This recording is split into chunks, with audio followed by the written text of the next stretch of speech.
আসসালামু আলাইকুম গাইজ। তো আমি ওই দিন একটা মেহেদির ইভেন্টে সিলেট ক্যান্টনমেন্ট গিয়েছিলাম। তো ওইখানে আমার কেমন লাগলো, কি কি হইলো, ওইসব এক্সপিরিয়েন্সগুলাই আপনাদের সাথে শেয়ার করব।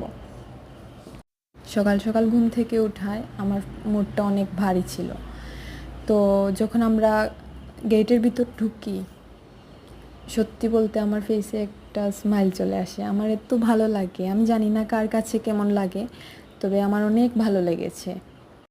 আর আর্মি ভাইয়াদের স্ত্রীরা যে এত ভালো, এত সুন্দর ব্যবহার ওদের, আমি ভাবিই নাই। আমাকে জাস্ট মুগ্ধ করে দিয়েছে ওনাদের ব্যবহার। আমার তো মন চাইতেছে আরও একবার যাব। ইনশাআল্লাহ নেক্সট ঈদে আবার যাওয়া হবে, কুরবানি ঈদে। ওইখানে ওনাদের অনেক প্রাইভেসি মেনটেন করতে হয়, যার ফলে আমি পুরো ইভেন্টের ভিডিওগুলো দিতে পারি নাই, তবে ছোটো একটা ক্লিপ তুলে ধরেছি।